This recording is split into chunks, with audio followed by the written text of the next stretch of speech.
बिस्मिल्लाहिर्रहमानिर्रहीम नहमदु व नुसल्ली अला रसूलिहिल करीम। हज़रत शेख सादी रहमतुल्लाह अलैह की हिकायतों का सिलसिला जारी है। ये सबक आमोज़ हिकायतें हैं। हर एक हिकायत में हमारे फ़ायदे की बातें हैं।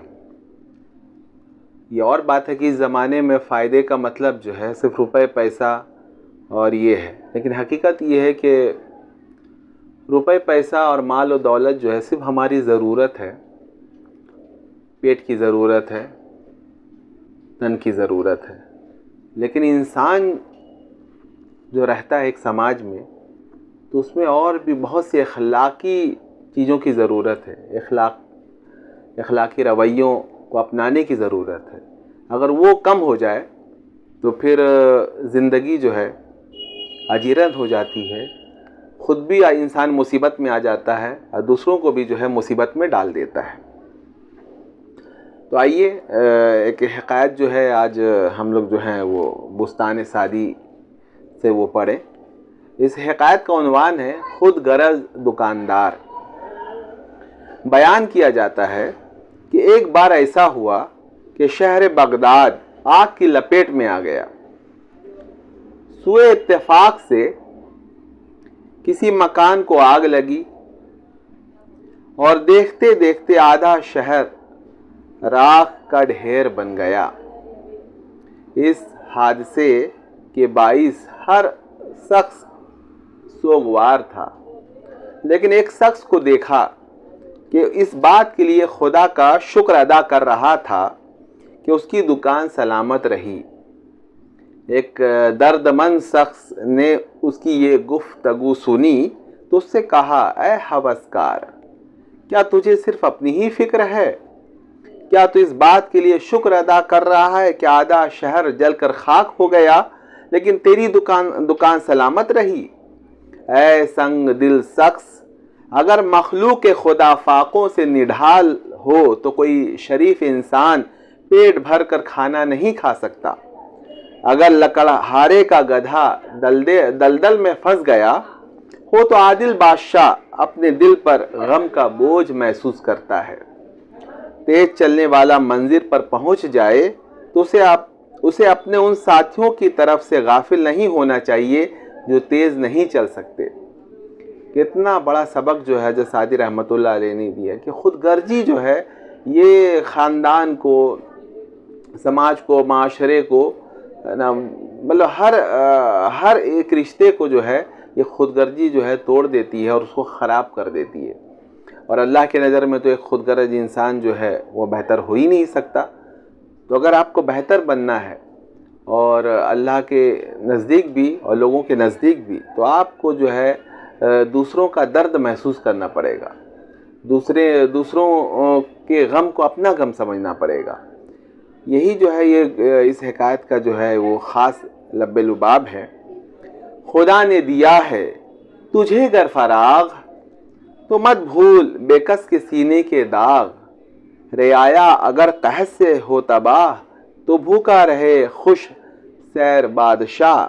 जो अच्छा बादशाह होगा, जो हुक्मरान होगा, वो कभी जो है पेट भर कर नहीं खा सकता अगर उसे मालूम हो जाए कि उसकी रियाया जो है तकलीफ़ में है। किसी वक्त भी ये हकीकत ना भूल, जो बोएगा कांटे ना पाएगा फूल। हज़रत सादी ने इस हिकायत में एक बेहिस और खुद गरज शख्स के किरदार की झलक दिखाई है और फिर अपने ख़ास रंग में ऐसे तमाम लोगों को मलामत की है। इससे पहली हिकायत के जो एक और शख्स की जो हिकायत जो है वो एक वीडियो में जो है वो पेश किया है कि वो अमीर होने के बावजूद, वो कैद का ज़माना था, तो वो भी जो है वो कैद ज़्यादा शख्स लग रहा था। तो उसका दिल जो है वो दिल दर्दमंद था, दिल तड़पने वाला था। वो चाहता तो बहुत कुछ ख़रीद के वो ये, लेकिन नहीं, वो देख रहा जब लोग परेशान हैं तो मैं कैसे जो है ऐश की ज़िंदगी जी सकता हूँ। उसके मुकाबले में ये है दुकानदार, लेकिन देखिए कि इसकी खुदगर्जी इसको सिर्फ अपनी पड़ी है कि मेरा दुकान जो है वो महफूज है, तो बस उसमें वो खुश और खुर्रम हो रहा है। लेकिन ये नहीं देख रहा है कि उसके पास का, आस का है ना, वो सब दुकानदार जो हैं वो जल चुके, पूरा शहर तबाह व बर्बाद है, इसका दुख उसको नहीं हो रहा है।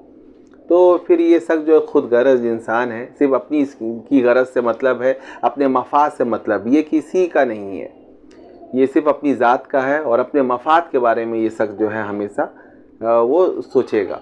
जबकि ऐसा नहीं है। अल्लाह वाले जो होते हैं उनके अंदर तो बहुत मतलब जज्बा, ये जज्बा जो है ये इंतहाई दर्जे को जो है मतलब दूसरों की तकलीफ़ का एहसास, और अगर वो का ये रह गए हैं तो उसका जो है, अब देखिए कि एक बुज़ुर्ग थे, उन्होंने अपने मतलब साथियों से पूछा कि तुमको आम खाना आता है? तो लोगों ने कहा कि आम खाने में कौन सी वो ख़ास बात है, ठीक है। तो कहा नहीं भाई, आम अगर खाओ, ठीक है, तो उसके बाद इसको कहाँ फेंकना है, तो बहुत दूर कई किलोमीटर दूर जाकर उसको फेंकते थे।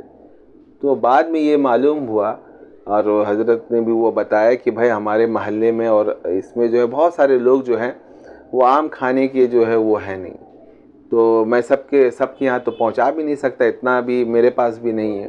तो इसके छिलके अगर मेरे दरवाजे पे फेंके रहेंगे तो हो सकता है किसी गरीब का बच्चा वो देखे, उसका दिल तड़पे। तो ये इतना सा भी दिल दुखना जो है मुझे गवारा नहीं है कि कोई मेरी वजह से दुख में आ जाए, उसका दिल जो है वो तकलीफ़ ज़दा हो जाए। देखिए ये कैसा एहसास है। और एक बुज़ुर्ग थे जो जिनको मतलब उनके साथियों ने कहा कि आप आपके पास अल्लाह ताला ने दिया, तो ये इस गांव में रहते हैं सबका, तो आप अपना पक्का मकान क्यों नहीं बनाते? कच्चा मकान बनाते हैं, हर साल जो है वो बाढ़ और ये सब में आता है और वो ढह जाता है, फिर वो कच्चा मकान आप बनाते हैं। तो आप ये छोड़िए, पक्का मकान एक बार बना लीजिए, ये बार बार कब ये बनाना। तो आप सुनते थे, मुस्कुराते थे, लेकिन नहीं। बहुत सालों के बाद जो है आपने अपना पक्का मकान बनवाया। तो उस शख्स ने कहा कि भाई आप क्यों बनवा ली, हम लोग तो कहते कहते थक गए। तो कहा कि अरे भाई, हमारे मोहल्ले में, हमारे गांव में किसी का पक्का मकान नहीं था, तो मैं कैसे बना लेता, है ना। उसको तकलीफ़ होती, उसको ये होता कि देखिए हज़रत के पास तो पैसे थे तो हज़रत ने तो अपना पक्का मकान बना लिया, हमारे पास नहीं है। तो ये जो तकलीफ़ होती, इसका सबब मैं बनना नहीं चाहता था। अब माशाअल्लाह गांव वाले भी जो हैं वो, उनके पास भी जो है अल्लाह ताला ने आसानी दे दी है, तो वो लोग भी पक्का मकान बना चुके हैं। तो फिर कोई ऐसी बात नहीं रही, तो मैंने भी अपना पक्का मकान बना लिया। देखिए किस तरह का ये एहसास है कि अगर इस तरह के एहसास वाले लोग जो हैं समाज में पैदा हो जाएं, खुदगर्जी से परे हो जाएं, तो वो समाज जो है कितना खूबसूरत समाज वो बन जाए, माशरा कितना जो है उम्दा हो जाए। इस दुकानदार की तरह जो है, जब से एक शादी बना, इस दुकानदार की तरह नहीं होना कि सिर्फ अपनी फ़िक्र है। और आज देखिए कि इस ज़माने में तो ये चीज़ बहुत ज़्यादा जो है आम होती जा रही है। फ्लैट वाली ज़िंदगी है, लोग सिर्फ अपनी फ़िक्र कर रहे हैं कि बस मैं महफूज रहूं, बाकी जो है वो ऐसा है ही नहीं। आज जो है आप ये है, लेकिन कल आप उसी मुसीबत में जो है फंसेंगे, ये तय है। ये दुनिया है, ये दुनिया में कोई जो है मुसीबत और आजमाइशों के बगैर नहीं है। तो आप जब वो फंसेंगे तो फिर आप कैसे ये उम्मीद करेंगे कि कोई दूसरा जो है आपको आए और सहारा दे? आप बने थे सहारा किसी का। तो अल्लाह ताला जो है हमको जो है इन हिकायतों से सबक लेने की तौफीक दे, खुदगर्जी जैसे जो है गलीज़ मरज़ से जो हमारी हिफाजत करे, और हम जो है अपने भाइयों को ना देखने वाले बने। जहाँ तक अल्लाह ने वसअत दिया है, ये दिया है, सिर्फ अपनी ना सोचें, दूसरों के आस पड़ोस के लोग जो हैं उनकी भी फ़िक्र रखें, उनकी खबरगिरी करते रहें। इससे ही जो अल्लाह भी खुश होता है। और सिर्फ इबादत का मतलब ये नहीं है कि वो मस्जिद में वो अब गोशा नशीन होके नहीं, मखलूक की तकलीफ़ को दूर करना, इससे बढ़कर और कोई इबादत नहीं है। सूफिया कराम को आप उठा के देखेंगे तो आप देखेंगे मखलूक खुदा की खिदमत ही जो है इन्होंने जो है वो तरजीह इसको दी है। क्या बात है कि आज भी खानकाहों में देखिए कि वो लंगर का चलना और ये चलना, तो क्या है कि उस भीड़ में जो है अच्छे लोग खाते हैं तो किसी को शर्मिंदगी भी नहीं होती, उसमें गरीब का भी पेट भर जाता है। तो अल्लाह ताला जो है हमें राह मुस्तकीम पर रख के इन हिकायतों से सबक लेने की तौफीक अता फरमाए। आमीन या रब्बल आलमीन।